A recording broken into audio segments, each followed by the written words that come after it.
ഇത് കാണണമെന്ന് തോന്നിയിട്ടുണ്ടോ? എന്താ അങ്ങനെ തോന്നിയിട്ട് പോലും ഇല്ലേ? നിങ്ങൾ ഭയങ്കരമാരാണല്ലോ. അപ്പൊ നിങ്ങളെ മക്കളെയൊക്കെ അകഭാഗത്ത് കണ്ടു കഴിഞ്ഞാൽ നിങ്ങൾക്ക് മനസ്സിലാവും എന്താണുള്ളത്. ഇല്ലല്ലേ? എങ്ങനെയാണ് ഇത് ഉപയോഗിച്ചിട്ടുണ്ട് എന്ന് നമുക്കറിയാം. കുട്ടികൾ ലക്ഷണങ്ങൾ തരും. ഞാനിത് MDMA LSD അടിച്ച അല്ലെ ഹാഷി അടിച്ചിട്ടുള്ള സൂചനകൾ കുട്ടികൾ തരും. ആ സൂചനകൾ കണ്ടുപിടിക്കാൻ പറ്റിയ നിങ്ങൾ രക്ഷപ്പെട്ടു. ഞാനീ പറയുന്ന കാര്യങ്ങൾ സാമാന്യമായിട്ടാണ്. ഇത് ഇന്ന് വീട്ടിൽ പോയിട്ട് എൻ്റെ കുട്ടി അങ്ങനെയാണല്ലോ എന്ന് സംശയദൃഷ്ടിയോടെ നോക്കരുത് പ്ലീസ്. പലപ്പോഴും അതൊരു അപകടം ഉണ്ടാക്കാറുണ്ട്. ഞാനീ പറയുന്നത് സാമാന്യമായിട്ടാണ്. ഞാൻ പറയുന്ന കാര്യങ്ങളെല്ലാം ഉള്ള കുട്ടികളെല്ലാവരും മയക്കുമരുന്ന് ഉപയോഗിക്കുന്നവരാണ് എന്നൊരു ധാരണ വെച്ച് പോകരുതട്ടോ. ദയവ് ചെയ്ത് വീട്ടിലേക്ക് അത് വലിയ പ്രശ്നങ്ങൾ ഉണ്ടാക്കും. നമ്മൾ സാമാന്യമായിട്ട് പറയാം. ഇത്തരം രാസലഹരികൾ ഉപയോഗിക്കുന്ന കുട്ടികളെ ആദ്യമായിട്ട് അവർക്ക് അവരുടെ ശുചിത്വ ബോധം നഷ്ടപ്പെടുന്ന പറയുന്നത്. എന്താണ് ശുചിത്വ ബോധം നഷ്ടപ്പെടും? രാവിലെ നേരിട്ട് പല്ല് തയ്ക്കണമെന്നില്ല, ഡ്രസ്സ് അലങ്കോലമായിട്ടില്ല, മുട്ടി മാടാതെ, കുളിക്കാൻ മടി, ആ രീതിയിലേക്ക് കുട്ടികളുടെ ശുചിത്വ ബോധം മാറുന്ന പറയുന്നത്. എത്ര നല്ല കുട്ടികളായിരുന്നു. അല്ലെങ്കിൽ പെട്ടെന്ന് ഉൾവരി എല്ലാവരോടും ചെറിച്ച് കളിച്ച് നടന്നിരുന്ന, നന്നായിട്ട് പഠിക്കാൻ പഠിക്കാനായിരുന്ന, എല്ലാ ആക്ടിവിറ്റികളും ഉണ്ടായിരുന്ന കുട്ടികൾ ഒന്നിനും ശ്രദ്ധിക്കാതെ മെല്ലെ മെല്ലെ ഉൾവലിയുന്ന പ്രകൃതം കാണിക്കുന്നുണ്ടെങ്കിൽ തുടർച്ചയായിട്ട് ഒരു ദിവസം 2 ദിവസം ഒന്നല്ല കേട്ടോ, ചില കാരണങ്ങൾ ചില ദിവസം മൂടൗട്ടൊക്കെ ആയിരിക്കും, നമ്മൾ ധരിക്കല്ലേ. അതല്ലേ തുടർച്ചയായിട്ട് കുട്ടികളുടെ ഇത്തരം സ്വഭാവ വൈകല്യങ്ങൾ കാണുകയാണെങ്കിൽ നിസ്സാര കാര്യങ്ങൾക്ക് പോലും അമ്മയോടും അച്ഛനോടും സഹോദരങ്ങളോടും സഹോദരിയോടൊക്കെ വാശി പിടിക്കുകയാണ്, ദേഷ്യപ്പെടുകയാണെങ്കിൽ നിസ്സാര കാര്യങ്ങൾക്ക് നിങ്ങൾ നിരന്തരം ആവശ്യം അങ്ങനെ ഉണ്ടെങ്കിൽ നമ്മൾ ഒന്ന് ജാഗ്രതയാണോ. എന്തോ മകൻ എന്തോ ഒരു സ്വഭാവത്തിൽ എന്തോ ഒരു പ്രശ്നം ഉണ്ടല്ലോ എന്ന് നമ്മുടെ ഉള്ളിൽ ഒരു പേടി വരണം. അത് നമ്മൾ അറിയുന്ന ആളുകളോട് ഇത് പങ്കുവെച്ചുകൊണ്ട് ഇതാണോ അതാണോ എന്ന് കണ്ടെത്താനും ചികിത്സിക്കാനോ അല്ലെങ്കിൽ തള്ളിക്കളയാനോ ഉള്ളൊരു വളർച്ച നമ്മൾ നേടേണ്ടതുണ്ട്. നന്നായിട്ട് പഠിക്കുന്ന കുട്ടി പഠിക്കാതിരിക്കുക. ഇപ്പം എൻ്റെ ഒരു സുഹൃത്ത് കേരളത്തിലെ ഏറ്റവും വലിയ നല്ലൊരു പൊതുമേഖലാ സ്ഥാപനത്തിൽ നിന്ന് മാനേജറായിട്ട് റിട്ടയർഡ് ചെയ്തിട്ടുള്ള, ഞാൻ പറയുന്നത് നിങ്ങളെല്ലാവരും നമ്മളെല്ലാവരും മക്കളുടെ കാര്യമല്ല, ഞാനൊരു ഉദാഹരണം പറയാം. അപ്പോൾ നമുക്കുണ്ടായ ഒരു അനുഭവം പറയാം. ഏറ്റവും നല്ല ഒരു പൊതുമേഖലാ സ്ഥാപനത്തിന് ബ്രാഞ്ച് മാനേജർ, കോഴിക്കോട് ബ്രാഞ്ച് മാനേജറായിട്ട് റിട്ടയർഡ് ആയിട്ടുള്ള എൻ്റെ ഒരു സുഹൃത്തിൻ്റെ മകൻ വേറൊരു പോലീസുകാരൻ്റെ മകനെ വയനാട് വെച്ചിട്ട് വൈത്തിരി വെച്ചിട്ട് മയക്കുമരുന്ന് ഉപയോഗിച്ച് അപകടഘട്ടത്തിലെ ഹോസ്പിറ്റലായി പോലീസ് ബന്ധപ്പെട്ട് അങ്ങനെ ഒരു പ്രശ്നമൊക്കെ ഉണ്ടായപ്പോൾ ഞങ്ങളിരുന്ന് ചർച്ച ചെയ്ത് കുട്ടികളൊക്കെ പറഞ്ഞ് ഇങ്ങനെ ഒരു കുട്ടി ഞങ്ങളുടെ കൂടെ ഉണ്ടായിരുന്നതാണ്. ഏത് ഞാൻ പറഞ്ഞ ബ്രാഞ്ച് മാനേജറുടെ മകൻ എൻ്റെ അടുത്തൊരു സുഹൃത്ത്. അപ്പോൾ എനിക്കിത് കേട്ടാൽ വലിയ ആദ്യം ഞാൻ പിന്നെ രാവിലെ തന്നെ ഇവനെ ചെന്ന് പുറത്തേക്ക് വിളിച്ചുകൊണ്ടോ അങ്ങനെ പറഞ്ഞിടാ, പിന്നെ നിങ്ങൾ എന്താ മോനെന്താ ചെയ്യുന്നത്, പഠിക്കില്ല, എന്താണ് ഇങ്ങനെ നാവും മുട്ടിക്ക് നീട്ടിയാണ് കാണുക.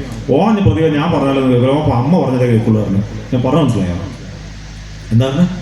അമ്മ പറഞ്ഞതേ കേൾക്കുള്ളൂ. പല വീടുകളിലുള്ള പ്രശ്നം കിട്ടുന്നത് എല്ലാവരും ശ്രദ്ധിച്ചുകൊണ്ട് അമ്മയും അച്ഛനും പരസ്പരം ഇടപെടുന്നതിൽ വരുന്ന വീഴ്ച കൊണ്ടാണ് കുട്ടികൾ എന്താവണത്, കുറ്റം ചാര ഒരാളെ കണ്ടെത്തി അമ്മയായിട്ടാണ് അവന് ബന്ധം. എന്നോടൊപ്പം സംസാരിക്കലൊന്നുമില്ല എന്ന് വേഗം പറഞ്ഞു. ഞാനാണ് കുഴപ്പമില്ല എന്നോട് പറയാമെന്ന് ചോദിച്ചു. ഇപ്പോൾ നാടൻ ഭാഷയിൽ അവനോട് ഞാൻ എനിക്കൊരു അസ്വാഭാവികമായിട്ട് വന്ന ചില സ്ഥലത്ത് നിന്ന് നമ്മൾ ഒരു വിവരം കിട്ടിയിട്ടാണ്.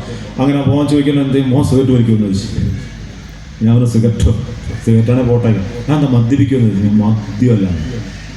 എനിക്ക് കിട്ടിയൊരു വിവരം എന്താ വെച്ചാൽ ഇവൻ അത്യാവശ്യം നന്നായിട്ട് 3000-4000 രൂപ ഒരു ഗ്രാമിൽ വില വരുന്ന മയക്കുമരുന്ന് ഉപയോഗിക്കുന്നുണ്ട് എന്നൊരു വിവരം എനിക്ക് കിട്ടിയിട്ടുണ്ട്. ഈ ഒന്ന് ശ്രദ്ധിക്കണ്ട. അപ്പം എന്നോട് ഞാനൊന്നും പറയില്ല, ഞാൻ ഒന്നും ചെയ്യില്ല, ഈ എന്താ ചെയ്തു പറഞ്ഞത്, ഈ എന്താ തല്ല് കൊല്ല് ഈ ജയിലിലാക്കെ കേസ് എന്താ ചെയ്ത് ഞാൻ ഇടപെടലാറുണ്ട്. അങ്ങനെ ഞാനവനെ കടലുകൊണ്ട് ഞാൻ ഒരു ലൈബ്രറിയിലേക്ക് വിളിച്ചപ്പോൾ തന്നെ വേഗം വന്നിട്ടുണ്ട്. എന്നെ കണ്ട വലിയ ബഹുമാനം, പ്രതിയായിട്ട് കൊണ്ടൊക്കെ കുത്തയച്ച് വലിയ ബഹുമാനം. ഒരു മണിക്കൂർ അവിടെ നിന്ന് സംസാരിച്ച് ഇവനോട് ഞാൻ ഒരുപാട് കാര്യങ്ങൾ ചോദിച്ചു. കേരളത്തിലെ മുഖ്യമന്ത്രിനെ അറിയാം, ബാക്കിയുള്ളൊരു മന്ത്രിമാരെ അവൻ അറിയില്ല. നരേന്ദ്രമോദിയെ അറിയാം, പക്ഷേ ബാക്കിയുള്ള മന്ത്രിമാരൊന്നും വേറെ ഒരു പൊതുവിജ്ഞാനം ഇല്ലാത്തൊരു കുട്ടി ഒന്നിനും. പക്ഷെ ഇന്ത്യ ലോകത്ത് കിട്ടാവുന്ന മിക്കവാറും മുഴുവൻ മയക്കുമരുന്നിനെ കുറിച്ച് ഇവൻ വെൽ സ്റ്റഡി ചെയ്തു, എല്ലാം അറിയാം. ഞാൻ ചുരുക്കി പറയാം. അങ്ങനെ ഇവനെ സംസാരിച്ചു. ഇവൻ്റെ ജീവിത അഭിലാഷം എന്ന് പറയുന്ന അയർലൻഡിൽ ഒരു വെള്ളച്ചാട്ടം കാണുക എന്നുള്ളതാണ് ഇവൻ്റെ ജീവിത അഭിലാഷം എന്നും അവനവിടെ പോകാനാണ് ഇഷ്ടമൊക്കെ പറഞ്ഞു. അപ്പോൾ ഞാനത് ശരിയല്ലേ, പിന്നെ 1-2 പ്രാവശ്യം ഉപയോഗിച്ചെന്നൊക്കെ എന്നോട് പറഞ്ഞു. തിരുത്തി നല്ല കുട്ടിയായിക്കോളാന്നൊക്കെ പറഞ്ഞു പോയി. ഈ പോണതിന് മുന്നേ ഇവൻ +2 കഴിഞ്ഞതിന് ശേഷമാണ് ഈ സംഭവം ഉണ്ടായത്. പക്ഷേ ഇവൻ SSLC കഴിഞ്ഞ സമയത്ത് SSLC ഫുൾ A+ വാങ്ങി. ഇവൻ 2 പെങ്ങന്മാരാണ്. ബോറടിക്കണ്ട എന്താ പറഞ്ഞാൽ മതി. ഒരാൾക്ക് കേൾക്കാൻ താല്പര്യം നമ്മൾ പറഞ്ഞിട്ട് കാര്യമില്ല. സീരിയൽ എത്ര സമയമുണ്ട് TV യിൽ? വൈകിട്ട് അരമണിക്കൂറാ? നിങ്ങളറിയില്ല അല്ല, എന്നാലും അറിയില്ല, ഏകദേശം അറിയാലോ അല്ലേ? അരമണിക്കൂറൊക്കെ അല്ലേ ഉണ്ടാവുള്ളൂ. ആ അരമണിക്കൂർ തുടർച്ചയായിട്ടുണ്ടാവുക. നമുക്ക് ഏറ്റവും ഇഷ്ടം, നമ്മൾ ഏറ്റവും കരഞ്ഞ് കഷ്ടപ്പെടുന്ന സീരിയലാണെങ്കിൽ പോലും അരമണിക്കൂർ കൂടുതൽ നമുക്ക് കണ്ടിരിക്കാൻ പറ്റില്ല അല്ലേ? അതിൻ്റെ ഇടത്തിന് ഒരു പരസ്യമാണ്. എത്ര നല്ല സംസാരം ഇങ്ങനെ വല്ലാതെ കേട്ടിരിക്കാൻ പറ്റാൽ നിങ്ങൾക്ക് എന്നോട് ദേഷ്യം, ഇങ്ങനെ എപ്പോഴും നിർത്തൂലേ എന്ന് വിചാരിക്കും. അവിടെ നല്ല സ്മെല്ല് വരുന്നുണ്ട് ഭക്ഷണത്തിൻ്റെ പന്തല്. അല്ലേ? അപ്പൊ അങ്ങനെ ഉണ്ടെങ്കിൽ പറഞ്ഞാൽ മതിട്ടോ. അപ്പൊ SLCക്ക് ഏറ്റവും നല്ല മാർക്ക് വാങ്ങിയ കുട്ടിയെ ഡോക്ടർ ആക്കാനല്ല എഞ്ചിനീയർ ആക്കണമെന്ന നല്ല ഉദ്ദേശത്തോടു കൂടി എന്റെ അച്ഛനും അമ്മയും കൂടെ മേലെ അപ്സ്റ്റേറിൽ ഒരു മുറി സെറ്റ് ചെയ്തു, ഇവന് പഠിക്കാൻ സ്റ്റഡി റൂം, നല്ല ടേബിളൊക്കെ ഫിറ്റ് ചെയ്തു, AC വെച്ച് കൊടുത്തു, കമ്പ്യൂട്ടർ വെച്ച് കൊടുത്തു, എല്ലാം സെറ്റ് ചെയ്ത്. ഇവൻ കച്ചറ പോലും മേലെ കയറില്ല. ഇവന് പെങ്ങളെ പാട്ടി കൂടി താഴെ നിന്ന് പഠിക്കണം, ഡൈനിങ് ടേബിളിൽ നിന്ന് ആട്ടി പിടിയും പറ്റി ഉണ്ടാക്കി ദോശ കഴിക്കണം. നല്ല കുട്ടിക്ക് ഭയങ്കര ഇഷ്ടമായിരിക്കണം. അച്ഛൻ്റെ അമ്മേൻ്റെ നിർബന്ധത്തിന് വഴങ്ങി അവസാനം റൂമിലേക്ക് കയറി 2-3 മാസമൊക്കെ കയറി ഇറങ്ങും. ആ കുട്ടി 3 മാസം കഴിഞ്ഞപ്പോൾ രാവിലെ 9 മണിക്ക് അമ്മ ബ്രേക്ക്ഫാസ്റ്റ് ടേബിളിൽ കൊണ്ടുവച്ച് വിളിച്ചാൽ 12 മണിക്ക് ഇറങ്ങി വന്ന് നിന്ന് അതേപോലെ റൂമിലേക്ക് കയറും. ചുരുക്കി പറഞ്ഞ ആ റൂമിലേക്ക് അച്ഛനും അമ്മയ്ക്കും പ്രവേശനമില്ലാത്ത രീതിയിലേക്ക് അവന്റെ ലോകമായിട്ട് ആ റൂം മാറ്റി. ലോകത്തുള്ള മുഴുവൻ മയക്കുമരുന്നിനെ കുറിച്ച് പഠിച്ചത് അവൻ അവിടെ വെച്ചാണ്. അവന്റെ കയ്യിലുള്ള മൊബൈൽ വഴിയാണ് അവൻ പഠിച്ചത്. മയക്കുമരുന്നിന്റെ ലോകത്തിലേക്ക് ഇവന്റെ പ്രഷർ, അച്ഛൻ്റെ അമ്മേന്റെ പ്രഷർ താങ്ങാൻ വയ്യാതെ ഈ 4 വിരൽ കൊണ്ട് അവന്റെ താഴെ കോളി ബെല്ലടിക്കുന്ന മയക്കുമരുന്ന് വിൽപ്പനയ്ക്ക് എത്തുന്ന കൊറിയർ ജീവനക്കാരൻ അവിടെ എത്തുന്ന രീതിയിലേക്ക് ഇവൻ ലോകം മാറ്റി. ഈ താഴെ കൊറിയറായിട്ട് വരുന്ന യുവാവ് കൊടുക്കുന്ന ബാഗ് രൂപത്തിലോ പേഴ്സ് രൂപത്തിലോ ചെരുപ്പ് ഷൂ രൂപത്തിലോ ഉള്ള പാഴ്സൽ വാങ്ങി ഇവന്റെ അമ്മ ഇവന്റെ റൂമിന് പുറത്ത് കൊണ്ടുവയ്ക്കാൻ അധികാരം അവിടെ കൊണ്ടുവച്ച് കൊടുക്കുന്ന സ്ഥിതിയിലേക്ക് ഇവന്റെ ജീവിതം മാറി. ഒരു ദിവസം രാത്രി 11 മണിക്ക് അവൻ വിളിക്കാണ്, പ്രതിയെ ഒന്ന് ഓടി പാടാറ്. ഇവൻ മേലെ നിന്ന് എന്തൊക്കെയോ ഷൂവോ ഷർട്ടോ എന്തൊക്കെയോ എടുത്തൊന്ന് ഡൈനിങ് ഹാളിൽ ഇട്ടിട്ട് കത്തിക്കുക, മണ്ണെണ്ണ ഒഴിച്ചിട്ട്. അപ്പൊ ഇവർ വിചാരിച്ചു ഇവനെന്തോ ബാധ കൂടിയാണ് നോക്കിയാൽ. ഞാൻ മുമ്പ് പറഞ്ഞപ്പോൾ മറന്നതിനെ ഉപയോഗിക്കുന്നുള്ളൂ. അങ്ങനെ ഞാൻ വലിയ സുഹൃത്ത് എന്തുണ്ടെങ്കിലും വിളിക്കും. അങ്ങനെ ഞങ്ങൾ 2-3 ആൾ ചെന്ന് ഇവനെ കുറെ വർത്താനൊക്കെ പറഞ്ഞ് പിടിച്ച് കെട്ടി ഒരു തോർത്തൊണ്ടൊക്കെ കൈ കെട്ടി അത്രയും വയലന്റ് ആയിപ്പോയി. കോഴിക്കോട് ഇക്ര ഹോസ്പിറ്റലിൽ കൊണ്ടുപോയി ഞങ്ങൾ ചികിത്സയ്ക്ക് 3 മാസത്തെ ചികിത്സ കഴിഞ്ഞു. 3 മാസത്തെ ചികിത്സ കഴിഞ്ഞ് നല്ല കുട്ടിയായിട്ട് തിരിച്ചു വന്ന് ഇപ്പോൾ ജീവിതത്തിലേക്ക് കടന്ന് നല്ലൊരു ലൈഫിലേക്ക്. എവിടെയാണ് പാളിപ്പോയത്? ഒരു കഥ. ഇതെല്ലാ വീട്ടിലും നമ്മൾ പഠിക്കാൻ സൗകര്യം സംവിധാനം ഉണ്ട് അല്ലേ? നമ്മൾ മക്കൾ എഞ്ചിനീയറും ഡോക്ടറൊന്നും ആക്കണ്ട. വേണം ഒരു ഡോക്ടറൊന്നും ആക്കാൻ നിൽക്കണ്ട. ഡോക്ടർമാർക്ക് വരുമാനം വളരെ കുറവാണ്. ഞാൻ ഞങ്ങളെ വീട്ടിൻ്റെ എൻ്റെ ഒരു സുഹൃത്തിൻ്റെ മകള് കോഴിക്കോട് മെഡിക്കൽ കോളേജിൽ നിന്ന് MBBS കഴിഞ്ഞപ്പോൾ MDക്ക് പഠിക്കുകയാണ്. അവളുടെ കല്യാണം കഴിച്ചത് ഒരു എഞ്ചിനീയറാണ്. ആ എഞ്ചിനീയർക്ക് ഒരു മാസത്തിൽ 8 ലക്ഷം രൂപ ശമ്പളം. ഇവർക്ക് ആ 1 ലക്ഷം 1.5 ലക്ഷം ഡോക്ടർമാരൊക്കെ ഇടിഞ്ഞു. അപ്പൊ നമ്മൾ മക്കളെ എഞ്ചിനീയർ ആക്കാനോ ഡോക്ടർ ആക്കാനോ വേറെ എന്തെങ്കിലും ജോലിയുള്ള ഉയർന്ന ഉദ്യോഗത്തിലേക്ക് നിങ്ങൾ ആരും ശ്രമിക്കേണ്ട. നമ്മൾ ചെയ്യേണ്ട എല്ലാം നല്ല വഴിക്ക് എങ്ങനെ പോകണമെന്ന് കുട്ടികളെ പഠിപ്പിച്ചു കൊടുത്താൽ മതി. വഴി തെറ്റാതെ നല്ല വഴി തെരഞ്ഞെടുക്കാനുള്ള ഒരു ബോധം കുട്ടികൾക്ക് ഉണ്ടാക്കി കൊടുക്കാൻ നമ്മൾക്ക് പറ്റിയാൽ നമ്മളെ കുട്ടികൾ രക്ഷപ്പെടും. മനസ്സിലായി? ഈ രീതിയിൽ എങ്ങനെയെങ്കിലും മയക്കുമരുന്ന് അടിപ്പെട്ടു പോയാൽ ഇത് വലിയ പ്രശ്നം. എന്താ വെച്ചാൽ മക്കൾ 100% നമ്മൾ വിശ്വസിക്കരുത്. ഞാൻ നേരത്തെ പറഞ്ഞ രീതിയിലുള്ള എപ്പോഴെങ്കിലും എത്ര നല്ല പൊന്നുകെട്ടയാലും ചിലപ്പോൾ നമ്മോട് കളവ് പറയും. എൻ്റെ മകൻ എന്നോടൊപ്പം ഇപ്പോഴും ഡിഗ്രി പഠിക്കുന്ന മകനും ഞാൻ ഒരുമിച്ച് കെട്ടിപ്പിടിച്ച് കിടന്നു. രാവിലെ എന്നെ പിടിച്ച് ഉമ്മ കടിക്കുക ചെയ്യുമ്പോൾ എന്നാലും പുറത്തു പോയ ഒരു കവിൾ മദ്യം കഴിച്ചിട്ടുണ്ടെങ്കിൽ അവൻ വന്ന് എന്നോട് പറയും, അച്ഛാ ഞാൻ അന്ന് മദ്യപിച്ചെന്ന് പറയോ? പറയും.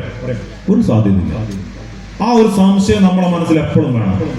നമ്മുടെ മകന്റെ ഡൈനിങ് ടേബിൾ മുതൽ സ്റ്റഡി ടേബിൾ മുതൽ ഡ്രസ്സ് വരെ എപ്പോഴെങ്കിലും ഒക്കെ ഒന്ന് ചെക്ക് ചെയ്യുന്ന ഒരു ഇൻസ്പെക്ടർമാരായിട്ട് നമ്മൾ മാറണം. അസ്വാഭാവികമായിട്ട് എന്തെങ്കിലും കണ്ടാൽ ഒരു സംശയം നമ്മുടെ മനസ്സിൽ ഉടലെടുത്തോളണം. അവന് വിദ്യാഭ്യാസത്തിനോ നിത്യജീവിതത്തിനോ ആവശ്യമില്ലാത്ത രീതിയിലുള്ള എന്തെങ്കിലും പദാർത്ഥങ്ങൾ, സാധനങ്ങൾ നമ്മുടെ ദൃഷ്ടിയിൽപ്പെട്ടാൽ ഒരു സംശയം നമ്മുടെ മനസ്സിൽ പൊന്തിക്കൊള്ളണം. മനസ്സിലായോ? ഈ സാധനം കണ്ടോ? അവിടുന്ന് ഇത് കണ്ടോ? നല്ല തിളക്കമുള്ള ഒരു സാധനമാണ്. ഒരു പേഴ്സ് പോലെയാണ്. മറ്റേ മാഗ്നറ്റ് ഒക്കെ വെച്ച സാധനം. ഇതിങ്ങനെ തുറക്കാൻ പറ്റും. കണ്ട ഒരു സാധനം. നമ്മളെ മക്കള്, നമ്മളെ ആരെങ്കിലും മക്കളെ കയ്യിലൊക്കെ തന്നെ എങ്ങനെ ഒരു സാധനം കണ്ടു കഴിഞ്ഞാൽ നമ്മൾ ആരും സംശയിക്കും. ഇനി സംശയം തോന്നി ചോദിച്ചു കഴിഞ്ഞാൽ അവൻ എന്താ പറയാ? അവൻ എന്തും പറയും. കാരണം നമ്മൾ പൊട്ടന്മാരാണല്ലോ അല്ലേ? മോളിനോട് നേരത്തെ പൊട്ടെന്ന് പറഞ്ഞാൽ നമ്മൾ പൊട്ടന്മാരല്ലേ? ഇതെന്താ സാധനം അറിയത്? ഇതിനുള്ളിൽ ഒരു കടലാസാണ്. ഇങ്ങനെ കീറിയെടുക്കാൻ പറ്റിയ ഒരു കടലാസ്. 2 കീറിക്ക്. ഇതിന്റെ ഉള്ളിൽ വേറെ കടലാസ് ഉണ്ട്. ഇതുണ്ടോ? ഈ കടലാസും ഈ പീസും നിങ്ങളുടെയോ എന്റെയോ വീട്ടിലെ മക്കളുടെ വിദ്യാഭ്യാസത്തിനോ ജീവിതത്തിനോ ആവശ്യമുള്ള ഒരു സാധനമല്ല. ഓനിത് വേണ്ട. ഈ സാധനം നമ്മളെ കടകളിലൊന്നും കിട്ടില്ല. ഇത് ഇങ്ങനെ രൂപത്തിലല്ല കേട്ടോ. ഇതാണ് ഞാൻ എടുത്ത സാധനം. ഇതേപോലെ കിട്ടും. ഇതാ പല രൂപത്തിലുണ്ടാവും. ഇത് എനിക്ക് ഞാൻ ഒരു പ്രതിനിധി കുറ്റപ്പെടുത്ത കയ്യിൽ വെച്ചാൽ അതേപോലെ ക്ലാസ്സിലൊക്കെ കാണിക്കാൻ വെച്ചിട്ട്. അപ്പോ ഈ സാധനം നമ്മളെ വാൻ ആവശ്യമില്ല. ഉണ്ടോ? ഈ സാധനം ലോകത്തുള്ള ആരെങ്കിലും കയ്യിലുണ്ടെങ്കിൽ അവനിത് കഞ്ചാവ് വലിക്കാൻ ഉപയോഗിക്കണം. ആരെങ്കിലും കയ്യിൽ കടലാസ് ഉണ്ടെങ്കിൽ അവനിത് കഞ്ചാവ് വലിക്കാൻ ഉപയോഗിക്കണം. ഇനി ഇന്ന് നമ്മളെ വീട്ടിൽ പോയിട്ട് നമ്മളെ കുട്ടിയുടെ കയ്യിൽ ആരെങ്കിലും ഈ കടലാസ് കണ്ടാൽ തച്ചോണ്ട് പോകുന്ന ആളുണ്ട്. ശരി കേട്ടാ? എന്തെങ്കിലും കൗതുകത്തിന് സുഹൃത്തിന്റെ കയ്യിൽ നിന്ന് ഊണ വഹിക്കാൻ ഇങ്ങനെ കുഴപ്പമില്ലാത്ത പേപ്പറാണ് ചിലപ്പോൾ കയ്യിൽ വെച്ചിരിക്കും, കൗതുകത്തിന്റെ ഭാഗമായിട്ടില്ലേ. ആ രീതിയിൽ ഞാൻ ആ തുടക്കത്തിൽ അതാ ഞാൻ പറഞ്ഞു, ഞാനിവിടെ പറയുന്ന കാര്യങ്ങളൊക്കെ സാമാന്യമായിട്ടാണ്, ഇത് എല്ലാവരും ഇങ്ങനെയാണെന്നല്ല. അപ്പൊ ഇങ്ങനെ അസ്വാഭാവികമായിട്ടുള്ള എന്തെങ്കിലും കണ്ടു കഴിഞ്ഞാൽ നമ്മുടെ കയ്യിൽ ഒരു സംശയം, ഇതൊരു പ്ലാസ്റ്റിക് കവറാണ് അല്ലേ, സമയല്ലേ, ബോറടിക്കണ്ട, എനിക്ക് നല്ല വേർക്കുണ്ട്. പക്ഷെ ഇത് പറയുമ്പോൾ നമ്മളൊരു ഉത്തരവാദിത്തമല്ല. ഇത് പറയുമ്പോൾ ഞാൻ നല്ല ആഹ്ലാദം, എനിക്കിതൊരു ലഹരിയാണ്, ലഹരിക്ക് എതിരായിട്ട് പറയാനുള്ളത്, അതൊരു ലഹരിയാണല്ലേ അല്ലേ. ഈ ലഹരി മാത്രമല്ലല്ലോ, യേശുദാസിന്റെ ഏറ്റവും വലിയ ലഹരി എന്താ, അത് ഞാൻ തന്നെ ഇടയ്ക്ക് പറഞ്ഞു എന്ന് കാണിച്ചാൽ. യേശുദാസിന്റെ ഏറ്റവും വലിയ ലഹരി എന്താ? പാട്ട് പാടുക. അത് അറിയില്ല എനിക്ക്. നിങ്ങൾ ഇവിടെ കേൾക്കുന്ന പാട്ടൊക്കെ ആര് പാടണ? ഗുരുവായൂരപ്പനെ വിളിച്ചു കൊടുക്കുന്ന ആരാ പാട്ടാ? പൊന്നമ്പലം നെല്ല് നട അടയ്ക്കുന്നത് ആര് പാട്ട് കേട്ടുകൊണ്ടാ? യേശുദാസിന്റെ അല്ലേ? ഒന്നോ ഭയങ്കര കഷ്ടപ്പെട്ടത്. യേശുദാസ് ഇവിടെ ജീവിക്കുന്ന അറിയോ? അമേരിക്കയില്. ആരാ പറഞ്ഞേ? ഒരു നല്ല കൈ എടുത്ത് എല്ലാവരും കൈ അടിക്കാനും മതി. നമുക്കറിയാത്തത് മറ്റൊരാൾ പറയുമ്പോൾ അയാൾ നമ്മൾ അഭിനന്ദിക്കണം, വേണ്ടേ? അഭിനന്ദിക്കണം. നേരത്തെ ആമേന്റെ മൊയിലിന്റെ കഥ പറഞ്ഞില്ലേ? സമയം ഇങ്ങനെ പോകും, ഇങ്ങനെ പറഞ്ഞു. ആമേന്റെ മൊയിലിന്റെ കഥ പറഞ്ഞില്ല, അതൊന്നുകൂടെ പറഞ്ഞുതരാം. ആമയും മൊയിലും പോയി മൊയിൽ കടന്നു പറയാം. അപ്പൊ മൊയില് ഭയങ്കര വിഷമമായി തോന്നി. ഞാൻ കാട്ടിൽ വലിയ സ്പീഡില്ല, മൊയിൽ ഭയങ്കര വെള്ളം, മൊയിൽ ചെന്ന് ആമനെ സോപ്പിട്ട് വന്ന് അങ്ങനെ ഇപ്പൊ നമുക്ക് ഒന്നുകൂടെ മത്സരിക്കാന്നൊക്കെ പറഞ്ഞു. പാവം മണ്ടേ ആമ സമ്മതിച്ച്. എന്താ സംഭവിച്ചിട്ടുണ്ടാവുക? ഓടി മൊയിൽ ജയിച്ചപ്പോഴാണ് ആമയ്ക്ക് ഇത് പിന്നെ ചാമ്പ്യൻ മനസ്സിലായി. അപ്പൊ പിന്നെ കുറെ കഴിഞ്ഞപ്പോൾ ആമ മൊയലിന്റെ അടുത്ത് ചെന്നിട്ട് എന്തുണ്ടായി, നമ്മൾക്ക് ഒന്നുകൂടെ മത്സരിക്കാൻ തന്നെ. മൊയൽ ആടാ ഞാൻ റെഡിയാന്നൊക്കെ പറഞ്ഞു. അപ്പൊ നമ്മൾ നേരത്തെ പറഞ്ഞ അളവുണ്ടല്ലോ, ഇവിടുന്ന് അവിടെ ഒരു അളവ് വെച്ചിരുന്നു, ശൂലത്തിന്റെ അപ്പുറത്ത് ടവറുണ്ട്. ഇപ്പൊ പ്രാവശ്യം ആ ടവർ വരെ ഓടാന്ന് പറഞ്ഞു മൊയലിനോട്. ആ മൊയലിന് പ്രശ്നം ഓടാനല്ലേ, അങ്ങനെ തീരുമാനിച്ചു. ഇവിടുന്ന് അങ്ങനെ ഓടി ആ ശൂലത്തിന്റെ അടുത്തപ്പോഴാണ് മനസ്സിലായി അതിന്റെ അപ്പുറത്തൊരു പുഴയാ. മൊയലിന് പുഴ അടക്കാൻ പറ്റുമോ? ഇല്ല. മൊയലവിടെ അങ്ങനെ അന്ത് ചെന്നപ്പോ കഥ കേൾക്കാൻ മടിയില്ല. നിങ്ങൾ കേട്ട കഥയില്ല, കേൾക്കാത്തതൊന്നല്ല. മൊയൽ ഇങ്ങനെ നോക്കി ചെന്നപ്പോ ആമയും പുഴ നീന്തി അവിടെ ചെന്ന് ശാസ്ത്രീയ ടാറ്റ കൊടുത്തു. പക്ഷെ മൊയലെന്താ ചെയ്താ അറിയാം? ആ ആമേനെ പിടിച്ചുകൊണ്ട് ആമയ്ക്ക് കൈ കൊടുത്ത് അഭിനന്ദിച്ചു. അങ്ങനെ അഭിനന്ദിക്കാനാ ഞാൻ പറഞ്ഞു, നല്ലൊരു കയ്യടി കൊടുക്കുന്നേ. വിജയിക്കുന്നവരെ അഭിനന്ദിക്കാൻ നമ്മൾ ഒരു മടി കാണിക്കുന്നത്. പല മലയാളികൾ ഭയങ്കര അസൂയകരായിട്ട് എനിക്ക് പറ്റാതെ മറ്റോ ചെയ്താമോ അല്ലേ അഭിനന്ദിക്കാൻ. നമ്മുടെ മനസ്സിനെ തുറക്കുള്ളൂ, നമ്മൾ വിശാല മനസ്കരായി മാറുന്നത്. ഇത് ചെറിയ ചെറിയ പ്ലാസ്റ്റിക് കവറുകളാണ്. ഇത് കണ്ടങ്ങള്, ഇത് അവിടെ എത്രമാത്രം കാണുന്നു എനിക്കറിയാം. ഇതിന്റെ അറ്റത്തൊരു ലോക്ക് ഉണ്ട്, ഒരു സിപ്പ് ലോക്ക് എന്നാ പറയുന്നത്. ഇത് ലോക്ക് ചെയ്ത് കഴിഞ്ഞാൽ ഇതിൻ്റെ ഉള്ളിൽ എയർ കിടക്കില്ല. ഇത് മാത്രമല്ല, ഇതിനുപോലെ തന്നെ പകുതിയുള്ള കവറൊക്കെ ഉണ്ട്. ഞാൻ ഇത് കാണിക്കുന്നത് ഇങ്ങനത്തെ ചെറിയ ചെറിയ പ്ലാസ്റ്റിക് കവറുകൾ, അതിന്റെ അടപ്പ് വായ ഭാഗം ഒന്ന് വലിച്ചാൽ നന്നായി ടൈറ്റായിട്ട് അടയുന്ന രീതിയിലുള്ള പ്ലാസ്റ്റിക് കവറുകൾ, ചെറിയ നമ്മളെ മക്കൾക്ക് ആവശ്യമില്ലാത്ത കാര്യങ്ങൾ. ഇപ്പോഴത്തെ പുതിയ രാസലഹരികളൊക്കെ വരുന്നത് ഈ ഇത്തരം കവറുകളാണ്. 1/2 gram, 1 gram, 2 gram, 5 gram, 10 gram, ഇതിനകത്ത് 5 ഗ്രാം, 8 ഗ്രാം വരെ പുതിയ തരം മയക്കുമരുന്നുകൾ പോകും. അപ്പൊ ഇങ്ങനെ നമ്മുടെ മക്കൾക്ക് നിത്യജീവിതത്തിൽ ആവശ്യമില്ലാത്ത എന്തെങ്കിലും സാധനങ്ങൾ ശ്രദ്ധയിൽപ്പെട്ടാൽ നമ്മളൊന്ന് സംശയിച്ചൂടെ, എൻ്റെ മകനും മകൾ എന്തെങ്കിലും കെണിയിൽ പോകാനുണ്ടോ? സംശയിക്കാനാണ് പറഞ്ഞാൽ കുറ്റപ്പെടുത്താൻ കേട്ടോ. എന്നിട്ട് മക്കളെ നിരീക്ഷിക്കാൻ, സ്ഥിരമായിട്ട് ഇത് കാണുന്നുണ്ടെങ്കിൽ നമ്മളൊന്ന് ജാഗ്രത. ഇത് അറിയുന്ന ആളുകളോടോ എക്സൈസുകാരോടോ പോലീസുകാരോടോ ആരോടെങ്കിലും ഒക്കെ ഒന്ന് ഇത് കൺവേ ചെയ്തിട്ട് തെറ്റിദ്ധാരണയാണെങ്കിൽ അത് ഒഴിവാക്കാം. നല്ല ധാരണയാണെങ്കിൽ കുട്ടിയെ നല്ലോണം ചികിത്സിക്കാനോ ഏതാ റെമഡി എന്ന് കണ്ടെത്താൻ വേണ്ടി നമുക്ക് കഴിയും. ആ രീതിയിലേക്ക് നമ്മൾ മാറേണ്ടതുണ്ട്. അതൊന്ന് പോയിട്ട് ഇത് പരിശോധിച്ചിട്ട് കച്ചറുണ്ടാക്കാനല്ല പറയുന്നത്. അപ്പൊ ആ രീതിയിലേക്ക് നമ്മുടെ മക്കളെ ഒരു സംശയ ദൃഷ്ടിയോടെ, കുട്ടികൾ അറിയാതെ നമ്മൾ കുട്ടികളെ ഫോളോ ചെയ്യാം.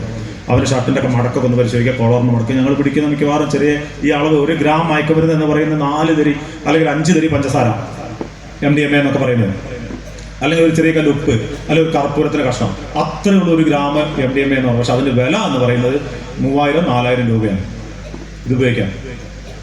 LSD എന്ന് പറയുന്നത് അതിലും വലിയ കൂടെ താനാണ്. അതിൽ 0.002 മില്ലി ലാസർ അസിഡ് എന്ന് പറയുന്ന ഒരു മയക്കുമരുന്നുള്ളത് 0.002 മില്ലി. അത്രയും സാധനം. അതായത് നമ്മൾ 5 റുപ്യൻ്റെ റവന്യൂ സ്റ്റാമ്പിൽ ഒരു 4 LSD ഉണ്ടാവും. അതിൽ ഒരു LSD അവൻ്റെ അടിയിൽ വെച്ചാൽ 15 മാസം ജയിലിൽ കിടക്കണം ഞങ്ങൾ പിടിച്ചാൽ. അത്രയും മാരകമായ ശിക്ഷകളാണ്. അതായത് നേരത്തെ പറഞ്ഞാൽ 34 വർഷം. മനസ്സിലായി? അപ്പൊ എന്താ വെച്ചാൽ എങ്ങനെയെങ്കിലും നമ്മുടെ മക്കള് സ്വാഭാവികം ഏതെങ്കിലും വഴി നമ്മുടെ ഒരു പിന്നെ കരുതലൊക്കെ ഉണ്ടെങ്കിലും എപ്പോഴെങ്കിലും ഒന്ന് പാളിപ്പോയിട്ടുണ്ടെങ്കിൽ അവനെ തിരുത്താനുള്ളൊരു വഴി ഞാൻ നേരത്തെ പറഞ്ഞ പോലെ അടിക്കലും പിടിക്കലും നമ്മൾ ചികിത്സിച്ച് ഒന്ന് കൂടെ പിടിക്കാനുള്ളൊരു വഴി നമ്മൾ കണ്ട് അവന് നല്ല റിഹാബിലേഷൻ നമ്മൾ കണ്ടെത്തേണ്ടതുണ്ട്. അപ്പോൾ ആ രീതിയിലേക്ക് നമ്മൾ മാറി. ഇതിന് വലിയ ചെലവ് എന്ന് പറയുന്നത് നമ്മുടെ സംശയത്തിൻ്റെ അല്ല. ഇപ്പൊ ഞങ്ങൾ താന്നൂര് കടപ്പുറത്തുനിന്ന് വലിയ അളവിൽ ഒരു മയക്കുമരുന്ന് എടുത്ത് രാത്രി വരികയാണ് ഒരു ദിവസം 11:30 മണിക്ക്. വരുമ്പോൾ താന്നൂർ ഒട്ടുംപുറം പാലത്തിന്റെ മുകളിൽ ഒരു ബൈക്ക്, ഒരു സ്കൂട്ടി പോലത്തെ സാധനം, അത് 2 കുട്ടികൾ അവിടെ നിൽക്കുക. ആ കുട്ടികൾ ഞാൻ സ്വാഭാവികമായി കണ്ടപ്പോൾ അസമയല്ലേ ഒന്ന് വണ്ടി അതിൻ്റെ വൃത്തി ഒന്ന് പരിശോധിച്ചു കഴിഞ്ഞപ്പോൾ ആ ഒരു കുട്ടീൻ്റെ പാൻറ്റിന്റെ പോക്കറ്റിൽ നിന്ന് അത്യാവശ്യം മാരകമായ എന്നാൽ വളരെ കുറഞ്ഞ അളവിലുള്ള ഒരു ലഹരി കിട്ടി. 2 കുട്ടികളായിട്ട് ഞങ്ങൾ ഓഫീസിൽ വന്നു. ആ അസമയമായിട്ട് വിളിച്ചിട്ട് രാവിലെ ഒരു 4-5 ഇവൻ അച്ഛൻ രാവിലെ പണിക്ക് പോകുന്നതാണ്, മീൻ പിടിക്കാൻ പോകുന്ന പണി. അപ്പോൾ 4:30-5 മണിയാകുമ്പോൾ പോയി. അപ്പോൾ ഞങ്ങൾ 4:30 മണിയാകുമ്പോൾ വീട്ടിലേക്ക് വിളിച്ചപ്പോൾ ഫോൺ എടുത്ത ഒരു സ്ത്രീയാണ്. ഇന്ന മകൻ്റെ വീടല്ലോ ചാന്നൻ, അവന് വീട്ടിൽ ഉണ്ട്, ഒന്ന് വിളിക്കാൻ പറഞ്ഞു. പിന്നെ ആ സ്ത്രീ നിലവിളിയായിട്ട് എൻ്റെ മകനെ കാണാനില്ല എന്ന് പറഞ്ഞ് മുറ്റത്തേക്ക് വിളിച്ചു പോയാൽ മുറ്റത്ത് മീൻ പിടിക്കാൻ പോകാൻ വേണ്ടി വല നന്നാക്കിക്കൊണ്ടിരിക്കുന്ന വാപ്പയ്ക്ക് രാവിലെ ഭക്ഷണം കഴിക്കാൻ, ഉച്ചയ്ക്ക് ഭക്ഷണം കഴിക്കാൻ ഇത് തയ്യാറാക്കിക്കൊണ്ടിരിക്കുന്ന ഉമ്മ അടുക്കളയിൽ, മകൻ സ്വസ്ഥമായിട്ട് റൂമിനകത്ത് കിടന്നുറങ്ങുന്നു എന്ന വിശ്വാസത്തിലാണ് ഈ പണിയൊക്കെ എടുത്തുകൊണ്ടിരിക്കുന്നത്. അപ്പോഴാണ് ഞങ്ങൾ ഈ കോളത്തിൽ നിന്ന് പണിക്ക് ഒഴിവാക്കി രാവിലെ 5 മണിയാകുമ്പോഴേക്ക് 6 തലച്ച് ഞാൻ 3-ാം നിലയാണ്. ആ പട്ടികൾ ചാടി കയറി വന്ന് കിതച്ച് നിൽക്കുകയാണ് ആ ഉമ്മയും ബാപ്പിയും അച്ഛനും അമ്മ ആരായാലും. ആ സമയത്ത് ഞങ്ങൾ കേസൊന്നും എടുത്തിട്ടില്ല. കുട്ടികളെയും കൂട്ടി അവരെ കോഴിക്കോട് ബീച്ച് ഹോസ്പിറ്റലിലേക്ക് വിട്ടു. ഡോക്ടറെ വിളിച്ചു, OP ഏർപ്പാടാക്കി കൊടുത്ത് ചികിത്സിച്ചു. 2023 കഴിഞ്ഞ ക്രിസ്മസിന് തലേന്ന് വൈകുന്നേരം 5 മണിയാകുമ്പോൾ ഒരു ക്രിസ്മസ് കേക്കും വാങ്ങി ഈ ഉപ്പയും ബാപ്പയും മകനും അവൻ്റെ ഒരു പെങ്ങളും കുട്ടിയും കൂടെ ഞങ്ങളുടെ ഓഫീസിലേക്ക് കടന്നു വരിക. എന്തിനാണ് നിങ്ങൾ പിറ്റേന്ന് ഗൾഫിലേക്ക് പോവാം AC മെക്കാനിക്കായിട്ട്. ആ കേക്ക് കൊണ്ടുവന്ന എക്സൈസ് ഓഫീസിൽ അന്നുണ്ടായിരുന്ന ഞങ്ങൾ ഒരുമിച്ചിരുന്ന കേക്ക് കുറിച്ച് ഞങ്ങൾ ഫോട്ടോ ഞാനൊക്കെ ഫേസ്ബുക്കിൽ ഇട്ടിരുന്നു. ആ കുട്ടി എനിക്ക് കെട്ടിപ്പിടിച്ച് കരയുന്നു. ആ സമയത്ത് അവൻ്റെ ഉമ്മയും ബാപ്പയും ഞങ്ങൾ കാല് പിടിക്കുന്ന രീതി, സാറേ അന്ന് എൻ്റെ മകനെ പിടിച്ചുകൊണ്ട് ഞങ്ങൾ രക്ഷപ്പെട്ടു എന്നാണ് പറഞ്ഞത്. അല്ലെങ്കിൽ ആ കുട്ടി എന്നേക്കുമായിട്ട് മയക്കുമരുന്നിന് പിടിയിൽപ്പെട്ടു പോകുമായിരുന്നു. ഉറങ്ങണ്ടെന്ന് വിശ്വസിച്ചാണ് നമ്മളല്ലേ. നമ്മളൊക്കെ വീടുകൾ സംഭവിക്കാൻ സാധ്യത. ഇടയ്ക്കുന്ന വാതിലിന്റെ വിടവിലൂടെ ഒന്ന് നോക്കണ്ടു. വാതിലടച്ച് കുറ്റിയായിട്ട് കിടക്കാൻ മക്കളെ സമ്മതിക്കരുത്. വാതിലടച്ചിട്ട് ഉള്ളിൽ നിന്ന് കുറ്റിയിട്ട് ബന്ധവസാക്കിയിട്ട് കിടക്കാൻ, അതേപോലെ തന്നെ വീട്ടിന് റൂമിനകത്ത് മൊബൈൽ കൊണ്ടുപോകണ പരിപാടി നമ്മൾ ആദ്യം നിർത്തണം. ഞാനൊക്കെ വീട്ടിൽ വളരെ ബുദ്ധിമുട്ടി പ്രാവർത്തിയാക്കിയ ഒരു സംഗതി, 10:30 മണി വരെ മൊബൈൽ ഉപയോഗിക്കുക. റൂമിൽ പോയി ഉപയോഗിക്കരുത്. ഡൈനിങ് ഹാളിലോ ലിവിംഗ് റൂമിൽ എവിടെ ഇരുന്ന് ഉപയോഗിക്കുക. ലിവിംഗ് റൂമിൽ സ്റ്റാൻഡ് ഉണ്ടാക്കി ചുമരകത്ത് എല്ലാവരും മൊബൈൽ അതിൽ വെച്ചിട്ട് റൂമിൽ കയറിക്കോളാം. വളരെ വിജയകരമായിട്ട് റൂമിനകത്തേക്ക് മൊബൈൽ കൊണ്ടുപോകണം പരിപാടി നിർത്തി. ആ രീതിയിലേക്ക് കൂടെ നമ്മൾ റൂമിടങ്ങൾ മാറ്റേണ്ടതുണ്ട്. മക്കളെ വിശ്വസിച്ചുള്ള പ്രശ്നമാണ്. ഒരു ദിവസം ഉച്ചയ്ക്ക് ഒരു കാര്യം ഞാൻ പറയുന്നത്, ഒരു ദിവസം ഉച്ചയ്ക്ക് ഞങ്ങൾ 2 മണിക്ക് ഊണ് കഴിക്കാം. ഓഫീസിൽ എല്ലാം ചോറും കൊണ്ട് എല്ലാം ഉണ്ടാക്കും. അപ്പോഴൊരു ഫോൺ വന്നു ഓഫീസ് മൊബൈലിലേക്ക്, ലാൻഡ് ഫോണിലേക്ക്. ഒരു വനിതയാണ് എടുത്തത്. പിന്നെ ആരെ സംസാരിക്കാനുണ്ട് എന്തൊക്കെ പറഞ്ഞാൽ അവനോട് പ്രതീക്ഷ പെട്ടെന്ന് പോകണം, ചോറ് പിന്നെ തിന്നാറ് യൂണിഫോം എന്ന് പറഞ്ഞാൽ അതിലെ ജയിപ്പെടുത്ത് കൊടിഞ്ഞി എന്ന് പറഞ്ഞ സ്ഥലത്ത് ചെല്ലണു. അവിടെ ചെന്നപ്പോൾ ലൊക്കേഷൻ കാഴ്ച കൊടുത്തുണ്ട്. പുതിയ കാലമല്ലേ. അവിടെ ചെന്നപ്പോൾ മുറ്റത്തൊരു സ്ത്രീ മുടിയൊക്കെ അഴിച്ചിട്ട് ആകെ പേടിച്ചരണ്ട് കരഞ്ഞ് കലങ്ങിയ കണ്ണുകളുമായിട്ട് നിൽക്കുക. അങ്ങനെ ഞങ്ങളോട് പറഞ്ഞാൽ മകൻ അടുക്കളയിലുള്ള മുഴുവൻ ഇലക്ട്രോണിക്, ഫ്രിഡ്ജ്, പിന്നെ ഓവണ്, എല്ലാ സാധനവും തച്ച് തകർത്ത് മേലുമൂമൻ രക്തൊലിച്ച് ഇങ്ങനെ നിൽക്കുക. എത്ര എന്ത് പോലത്തെ ഒരു ചെക്കൻ +2 പഠിക്കുന്നത്. പിന്നെ കണ്ട അത്യാവശ്യം കുഴപ്പമൊന്നുമല്ല, ചെറിയ ആരോഗ്യത്തില്ലേ ഉണ്ടോ. എന്നെ പോലുള്ള 4-5 ആളുകൾ അരമണിക്കൂർ കഷ്ടപ്പെട്ട പയ്യനെ കീഴടക്കിയത്. ഇതിനോട് പ്രശ്നം എന്താ വെച്ചാൽ അനിയന്ത്രിതമായി ഊർജ്ജം ഉൽപ്പാദിപ്പിക്കുന്നതാണ് ഈ രാസലഹരി. ഇത് ഉപയോഗിക്കുന്ന പലരും പിടിച്ച് ഞങ്ങൾ മുൻനിർത്തി ഞങ്ങൾ ചോദ്യം ചെയ്തപ്പോൾ അവൻ പറഞ്ഞെന്ന് വെച്ചാൽ ഈ സാധനം ഉപയോഗിച്ച് നരേന്ദ്രമോദിനെ മുന്നിൽ കൊണ്ടുപോയി നിർത്തിയാൽ ഞങ്ങൾ അടിക്കുന്ന പറഞ്ഞത്. അവനല്ല അടിക്കുന്ന, അവൻ്റെ ഉള്ളിലുള്ള സാധനം അത്രയും ഊർജ്ജം പ്രവഹിച്ചുകൊണ്ടിരിക്കുക എന്നാണ് പറഞ്ഞത്. അങ്ങനെ അരമണിക്കൂർ കഷ്ടപ്പെട്ട് അവനെ ഹാങ്കപ്പെട്ട് ജീപ്പ് കയറ്റി പോകാൻ നേരത്ത് ആ സ്ത്രീ ഓടി വന്ന് എന്നോട് മുട്ടുകാലിൽ നിന്ന് നെഞ്ചി, സാറേ ഒറ്റ മകനോട്, ഭർത്താവ് ഗൾഫിലാണ്, ഇവരെ നല്ലൊരു അധ്യാപികയാണ്, സാറേ ഈ കൊണ്ടുപോകുന്ന വഴി കടലിലോ റെയിലിലോ ഇട്ട് എൻ്റെ മകനെ ഒന്ന് കൊന്നു തരണേന്ന് മുട്ടുകാലിൽ നിന്ന് ആ അമ്മ പ്രാർത്ഥിക്കുക. എന്നോട് കെഞ്ചാണ്. ഒന്ന് ആലോചിക്കാൻ ഗതികേട്. രാത്രി ഉള്ളിൽ നിന്ന് കുറ്റിയിട്ട് പൂട്ടി 2 തവണ വാല് തുറക്കില്ല എന്ന് ഉറപ്പിച്ചതിന് ശേഷം എനിക്ക് ഉറങ്ങാൻ പറ്റുന്നുള്ളൂ എന്ന് ആ സ്ത്രീ കെഞ്ചാണ്. ദയനീയമായി ഞങ്ങളോട് സർക്കാർ ഭരണങ്ങളില്ലാത്തൊരു കാര്യം ഇവിടെ പോയി പറയുന്ന കൂട്ടി പറയുന്നതാണ്. ഉള്ള കാര്യം മാത്രമേ പറയാവൂ. ഞങ്ങൾ ഓഫീസിലെത്തി, പോണവയ്ക്ക് ഡോക്ടറെ കാണിച്ചു, ചികിത്സിച്ചു. ഇവിടുത്തെ രാത്രി 9-10 മണിയാകുമ്പോൾ ചെക്കൻ ബോധം വന്നു. ഓഫീസിനകത്ത് ലോക്കപ്പിന് കമ്പിയിൽ തലയടിച്ച് അലറിക്കറിയുന്ന ആ കുട്ടിയെ കേട്ട് അവൻ എന്താ വിളിച്ച് കരയുന്നവര്, അവന്റെ ഉമ്മയെ, അവന്റെ അമ്മയെ കാണുന്നവന്. അവൻ ലോകത്തിൽ ആദ്യമായിട്ടും അവസാനമായിട്ടും ഏറ്റവും കൂടുതൽ സ്നേഹിക്കുന്ന അവന്റെ അമ്മയെയാണ്, അവന്റെ ഉമ്മയാണ്. ഏതുമ്മേനെ? എന്റെ മകനെ കൊന്നു തരണേ എന്ന് മുട്ടുകാലിൽ കെഞ്ചിയ സ്വന്തം ഉമ്മയാണ്, അമ്മയാണ് അവൻ ലോകത്തില് ആദ്യമായിട്ടും അവസാനമായിട്ടും സ്നേഹിച്ചു കൊണ്ടിരിക്കുന്നത്. ദുരന്തം ആലോചിക്കുന്നത്. ആരാണ്, എന്താണ് ഇതിന് മാറ്റം ഉണ്ടാക്കേണ്ടത് മനസ്സിൽ? ഈ മയക്കുമരുന്നിന്റെ പ്രഹരശേഷി അതിഭയാനകമാണ്. വ്യക്തി മാത്രമല്ല, കുടുംബം, സമൂഹം, കുടുംബത്തിന്റെ അടിത്തറ, സാമ്പത്തിക അടിത്തറ ആകെ തകരും. കാരണം എന്താ? ഏതെങ്കിലും നിർഭാഗ്യഘട്ടത്തിൽ നമ്മുടെ വീട്ടിൽ നമ്മുടെ മക്കൾ ആരെങ്കിലും ഈ ശിക്ഷയിൽ, ഈ കുടുക്കിൽ പെട്ടുകഴിഞ്ഞാൽ നമുക്ക് ഒഴിവാക്കാൻ പറ്റുമോ? നമ്മൾ ഉടനെ ഓടും വക്കീലിനെ കാണാൻ. അല്ലേ? വക്കീൽ ആദ്യം പറയുന്ന ഒരു കൊലപാതക കേസിൽ ഒരുത്തර വക്കാലത്ത് ഒപ്പറിന് 10,000 രൂപ കൊടുത്താൽ വക്കീലിന്. ഒരു NDPS കേസിൽ അതും വലിയ അളവുണ്ട് കേട്ടോ, ചെറിയ അളവ്, വലിയ അളവ്, കൊമേഴ്ഷ്യൽ അളവാണ്. വക്കീല് ആവശ്യപ്പെടുന്ന 50,000 രൂപയ്ക്കാണ് ഈ കേസിൽ. നല്ല ശിക്ഷ, ഞാൻ നേരത്തെ പറഞ്ഞ 34-40 കൊല്ലം ശിക്ഷിക്കുന്നതുകൊണ്ട് വക്കീലന്മാർ നല്ല പൈസ വാങ്ങുന്നുണ്ട്. നമ്മളുള്ള ഭൂമിയും കിടപ്പാടും വിറ്റ് ചികിത്സിച്ചിട്ട് പാപ്പരായ കുടുംബങ്ങൾ കേരളത്തിലുണ്ട്, എന്നിട്ടും രക്ഷപ്പെടുന്നില്ല. ഇന്ന് ഞങ്ങൾക്ക് സംതൃപ്തി നൽകുന്ന ഒരു കാര്യം, ഞങ്ങൾ കണ്ടുപിടിക്കുന്ന NDPS കേസുകളിൽ 99% ശിക്ഷിക്കപ്പെടുന്നുള്ള അഭിമാനത്തോടുകൂടി ഞങ്ങൾക്ക് വളർത്തണം. ഈ 34 വർഷം എന്ന് പറയുന്ന കേസ് ഞങ്ങൾ കണ്ടിട്ടുണ്ട്. അവരെ മകനെയാണ് കഴിഞ്ഞ ആഴ്ച മഞ്ചേരിയിൽ 40 കിലോ കഞ്ചാവ് കണ്ടെടുത്ത വാർത്തകൾ വായിച്ചിട്ടുണ്ടായിരുന്നു. ഒരു അനസ്, ഈ ദമ്പതികളുടെ മകനാണ് മഞ്ചേരിയിൽ പിടിച്ചിട്ട്, അവന് ശിക്ഷ കിട്ടും. അപ്പൊ അങ്ങനെ ഇതാവും. മാത്രമല്ല, ഇവനൊരു ക്രിമിനലായിട്ട് മാറുകയാണ്. നമ്മുടെ വീടുകളിലോ നമ്മുടെ ബന്ധുക്കൾ ഏതെങ്കിലും കുട്ടികൾ മയക്കുമരുന്ന് അടിപ്പെട്ടാൽ സമൂഹത്തിൽ പുതിയൊരു ക്രിമിനൽ രൂപപ്പെടണം. എങ്ങനെ? ഞാൻ നേരത്തെ പറഞ്ഞ ഇതിന് വലിയ വിലയാണ്. 3,000-4,000 രൂപ 1-2 തവണ വാങ്ങാം. പക്ഷേ തുടർച്ചയായിട്ട് വാങ്ങണമെങ്കിൽ എന്തുണ്ട്? നമ്മുടെ വീട്ടിനകത്ത് ഉമ്മയോ വാപ്പയോ അമ്മയോ പെങ്ങളോ ആരെങ്കിലും കുടിക്കാൻ പോകുമ്പോൾ വളയോ മാലയോ ഊരി ഫ്രിഡ്ജിനകത്തോ അലമാരയിൽ വെക്കുമ്പോൾ തിരിച്ചു വരുമ്പോൾ കാണാത്തൊരു അവസ്ഥ വരും. എന്താ സംഭവിക്കുന്നത്? ഒരു പുതിയ കള്ളൻ രൂപപ്പെടുന്ന സമൂഹത്തിന്. ഇവനാണ് പിന്നീട് റോഡിൽ നിന്ന് സ്കൂട്ടർ അടിച്ചു മാറ്റുന്നത്. വലിയ വലിയ ക്രിമിനൽ രൂപം, ഞാൻ നേരത്തെ പറഞ്ഞ ഉമ്മയുടെ കഴുത്തിലേക്ക് കഠാര ഇറക്കുന്ന രീതിയിലുള്ള ക്രിമിനലായിട്ട് ഈ സമൂഹത്തിലേക്ക് ഈ കുട്ടി ഇറങ്ങി മാറുകയും ചെയ്യുന്ന അവസ്ഥ. ഇതിന്റെ അപകടം മനസ്സിലായില്ലേ? അപ്പൊ ഈ കാര്യങ്ങൾ ഇത് പോകാതിരിക്കണേ മക്കളെല്ലാം നമ്മൾ നന്നാക്കണേ. നമ്മൾ തുടങ്ങിയ ഒരു അരമണിക്കൂർ നമ്മൾ സംസാരിച്ച വിഷയം നമ്മുടെ മനസ്സിൽ എപ്പോഴും വേണം. നമ്മളൊരു നല്ല പേരന്റ് ആയിട്ട് മാറി, നമ്മൾ നല്ല രക്ഷിതാവായിട്ട് മാറാൻ പരിശ്രമിച്ചിട്ടില്ലെങ്കിൽ എന്ത് സംഭവിക്കും? ഈ പറഞ്ഞതൊക്കെ സംഭവിക്കും. നമ്മൾ പഠിച്ചുകൊണ്ടേയിരിക്കാം, നമ്മൾ വളർന്നുകൊണ്ടേയിരിക്കാം. ഒരു മാവിന്റെ തൈ വാങ്ങിയ ചട്ടിയിൽ കുഴിച്ചിട്ട് അതിന് വളമൊക്കെ ഇട്ട് കൊടുത്താൽ ആ മാവ് ഇങ്ങനെ വളരുമ്പോൾ എന്താ സംഭവിക്കാം? ആ ചട്ടി പൊട്ടിപ്പോയില്ലേ?